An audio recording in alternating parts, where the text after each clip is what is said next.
Sa kitchen. Tour mo naman ako, boss. Kaninang nag-prep kami onion, garlic, lahat ng hiwa yung gulay. So ngayon, since tapos na nila mahiwa, nasa sauces na kami.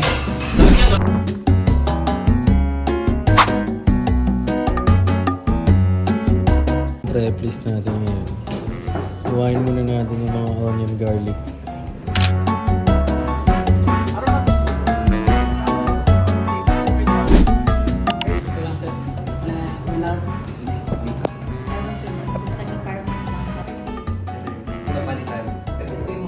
Lang yung hair sa side. Mayroon tayong tatawag na flow of food. Ibig sabihin nun yung receiving, delivery. Disclaimer, yung mga chopping board na white, red, yellow, wala pa kaming hinihiwang hilaw.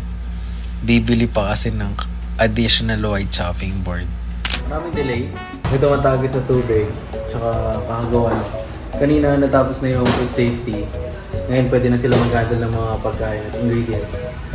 And then ngayon lang din nagkaroon ng water. So kung nahugasan naman yung mga gulay, makapaghiwa na sila.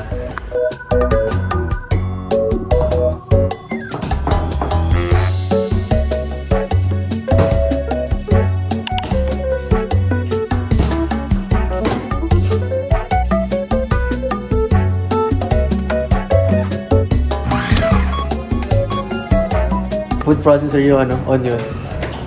Para faster. Nakakayak ba yun, sir? Kanina. Tsaka naghugas ng kamay. No, naghugas ng kamay. Hindi yung habang nag-iiwa ko doon sa labas. Ay, lumabas ako eh. Okay.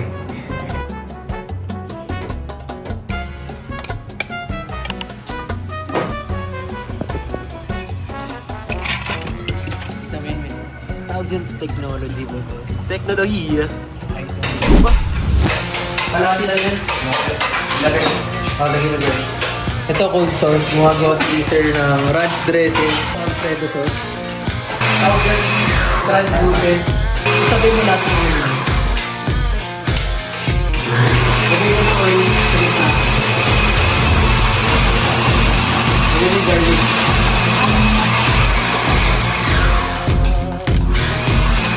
Ano, sobrang strict talaga ni Chef Mervin at hands-on sa pagtitraining. Ganyan talaga yung mga expert eh. Yun yung mukhang expert. Even. Yeah. Tawag dyan work personality.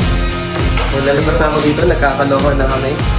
Sir, ano masasabi mo sa first day of training natin? Masaya? Mas stricto ba to si Idol? Okay lang, okay lang. Tinatakot mo ata eh. Takot mo eh.